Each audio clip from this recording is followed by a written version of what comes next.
Friend! Oh, new friend! Oh, friend! Please be my friend! Oh, friend! Hello and welcome once again to a very late video from Cheap Shot Entertainment. Today we're going to take you through everything that happened on episode 31 of NXT UK. It aired on the 20th of the 2nd, 2019. Also, the reason that I haven't been able to get this video done is because I've been in pantomime. Oh no, you haven't. Oh yes, I have.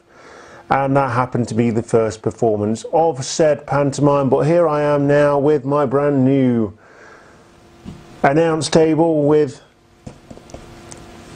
Prediction League title on the front, a replica copy of the UK Championship, which is why it sits here on every UK video that I do for NXT.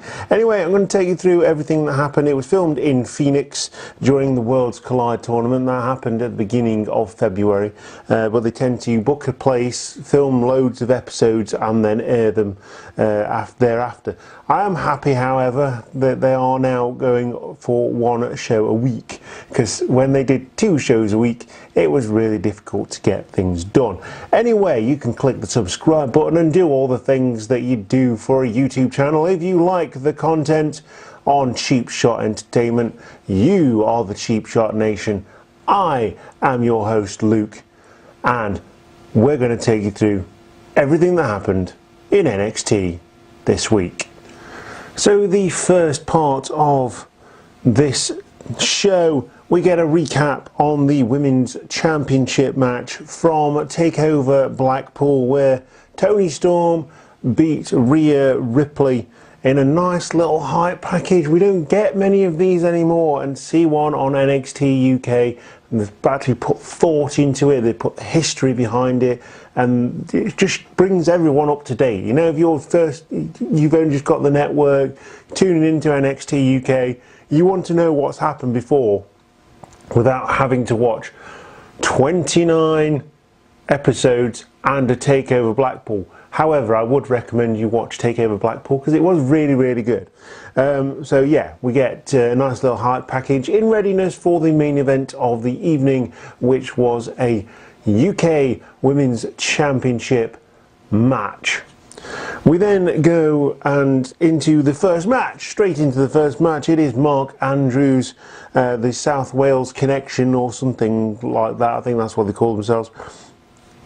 And Flash Morgan Webster, and they're going against Gallus, which is Joe and Mark Coffey for the first time since coming to NXT UK. The Coffey brothers, obviously a well-known tag team on the indie circuit in the UK, but we get to see both of them in the ring together, whereas it's been Joe Coffey going singles action and Mark Coffey going with Wolfgang to form a tag team in recent weeks and months.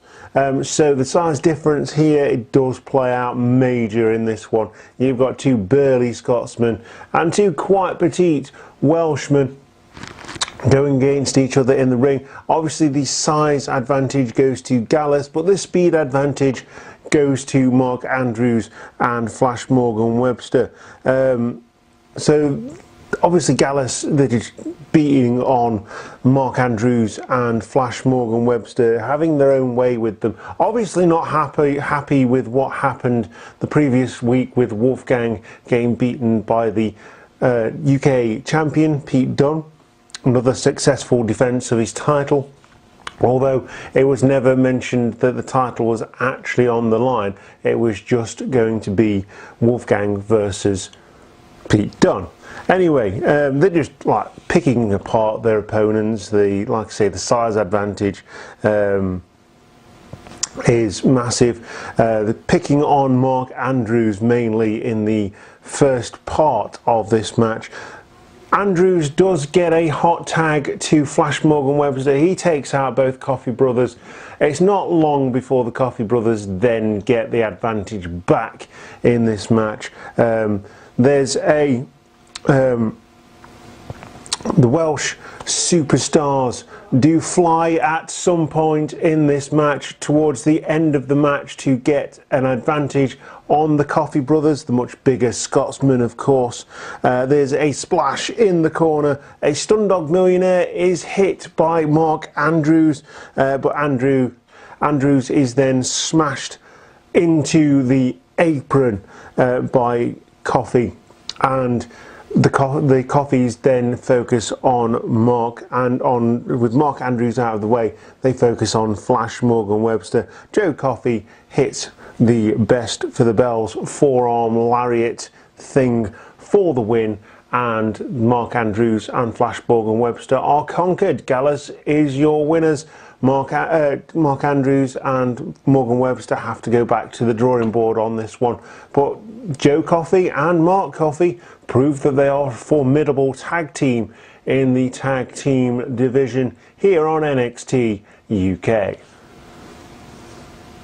We then go straight on to the second match of the evening. It is a singles match featuring one half of Mustache Mountain in Trent Seven versus Shane Thorne, one half of the Mighty. I'm not quite sure where the other half of the Mighty is, whether he's injured and he's going on a singles run, whether he's been released, asked for his release, I don't know.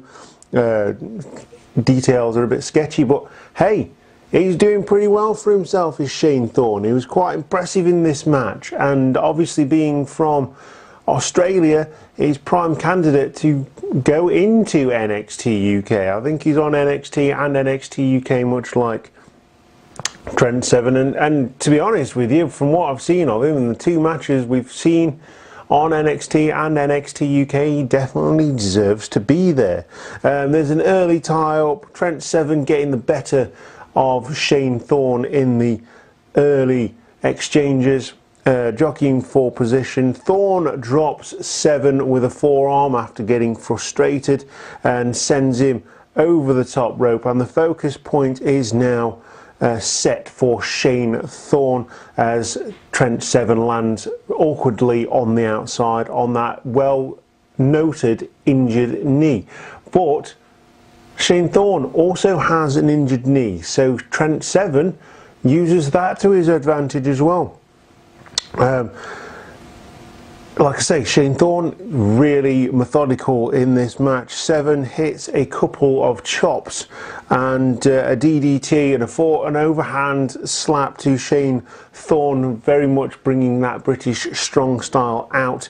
There's a snapdragon suplex rather, and a figure for leg lock. Like I say, Trent Seven, well schooled in focusing on certain points. Joint manipulation is that British strong style that we've come to know from British strong style, and slaps the figure of four on Shane Thorne. This is counted as both guys roll to the apron and Shane Thorne rolls them both onto the outside. Now they both hit the floor again awkwardly with a smack, and both are injured at this point, having hit their knees on the floor. Shane Thorne then gets the advantage. He rolls Trent Seven back in. There's a superplex from Trent Seven rather to Shane Thorne. Both guys visibly tired at this point. Trent Seven tries for the figure of four leg lock again, and this is countered into a roll-up by Shane Thorne. Like I say, very impressive from the Australian native.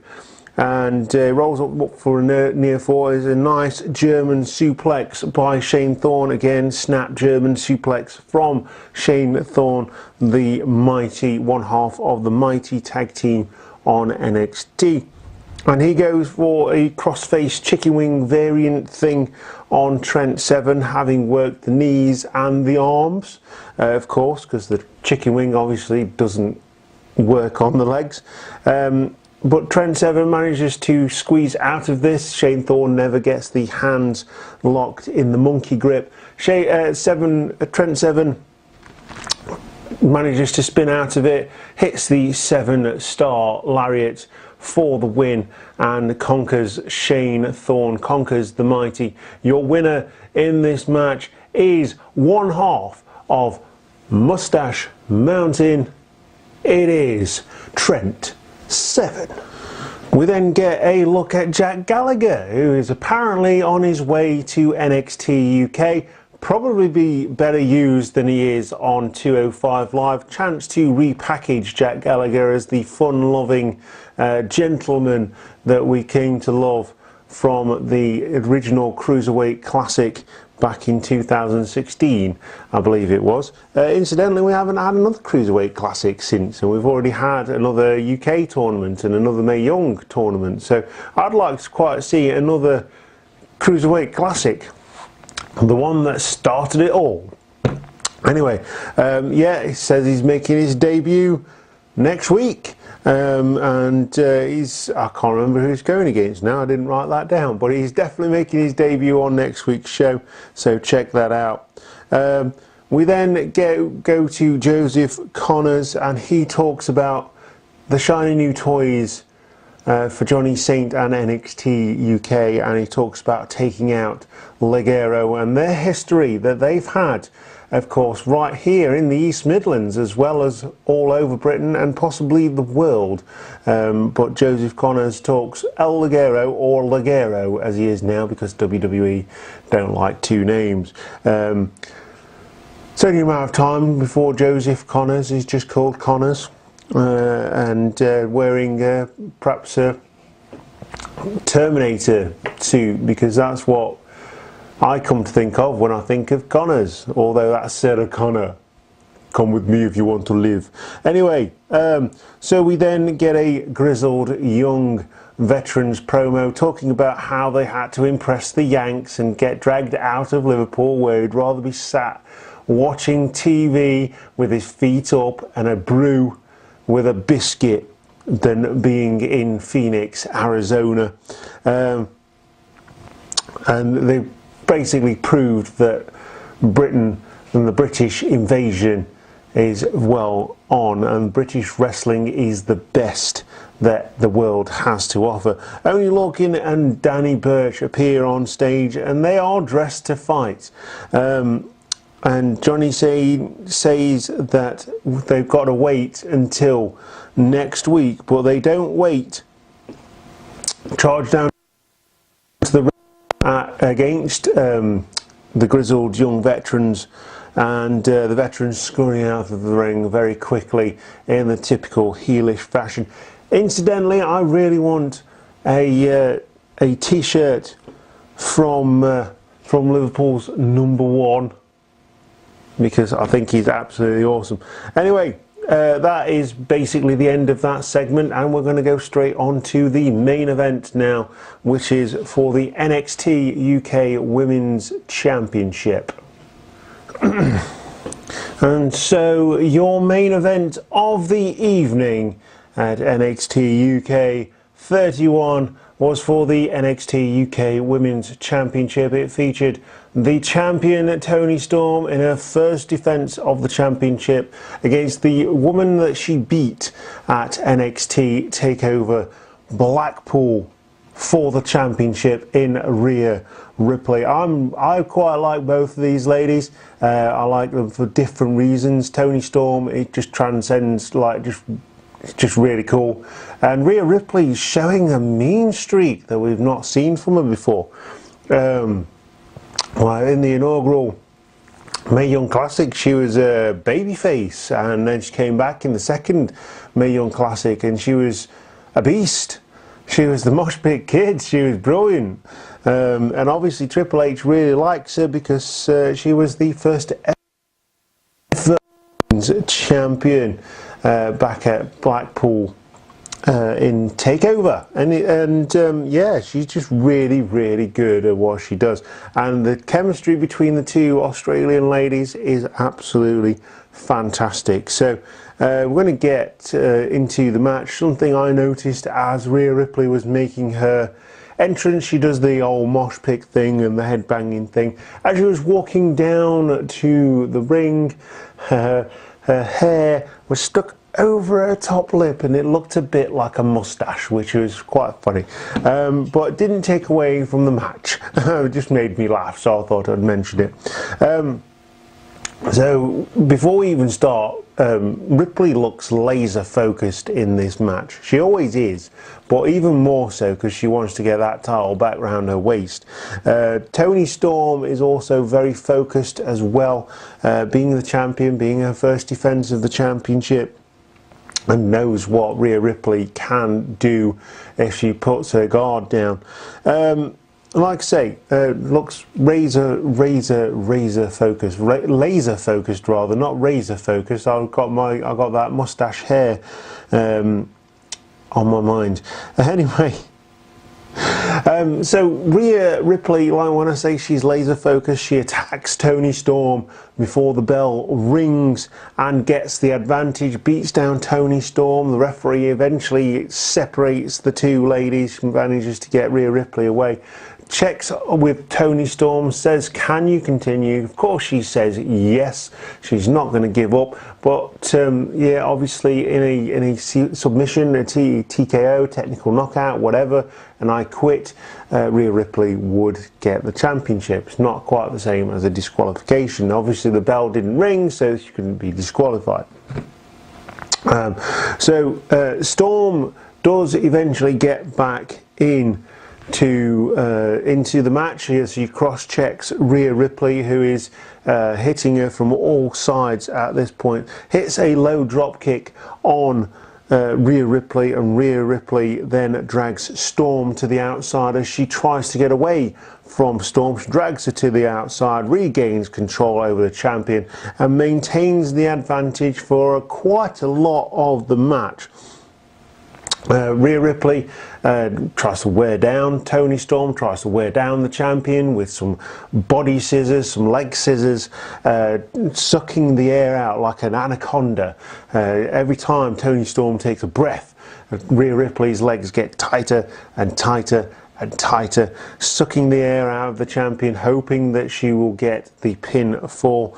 After some rolling round, Toni Storm getting the pin, Rhea Ripley getting the pin, near fall, blah blah blah.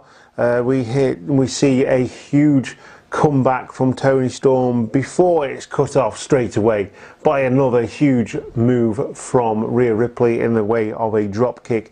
The champ can't get going in this match, and it's going to take everything she has. Luckily, she has a lot of gas in the tank, so to speak, as the Americans would say, and Storm then mounts a comeback, knowing that she's very close to losing her title, and flies at the challenger and starts to build some momentum. There's a snap German suplex, a second German suplex with a bridge, and a near fall. Ripley then starts to control again with the wrist lock and a couple of short arm clotheslines, again taking the air out of Toni Storm.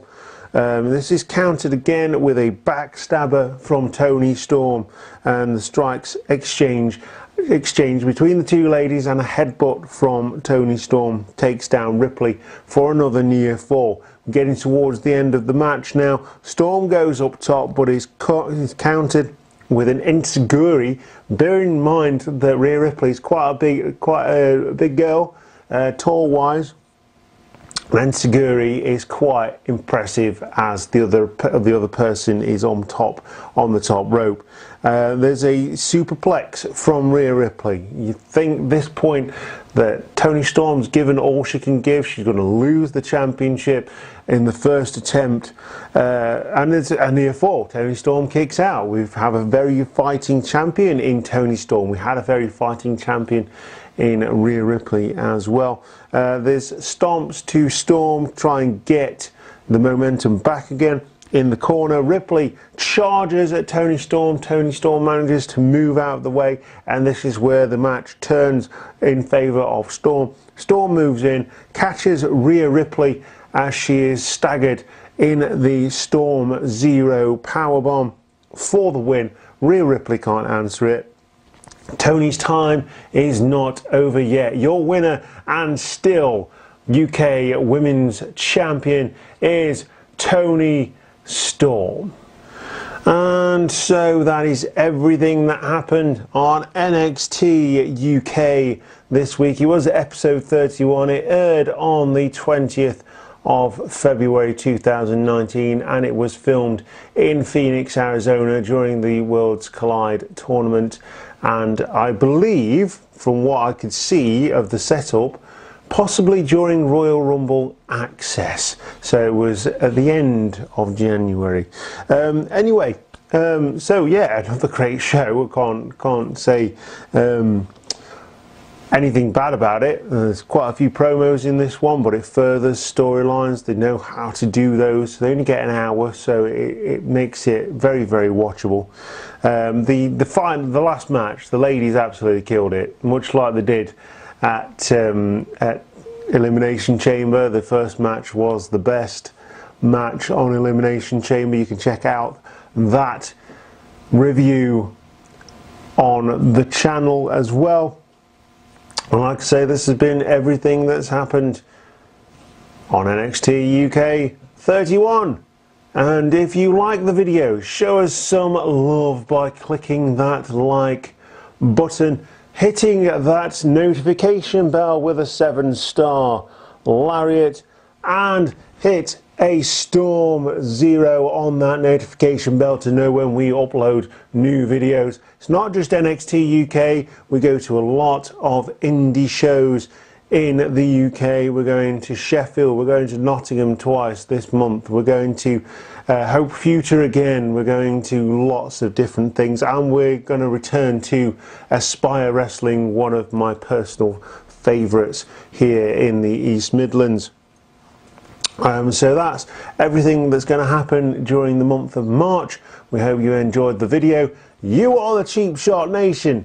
I have been your host, Luke, and we'll see you next time for more Cheap Shot Entertainment reviews. Goodbye.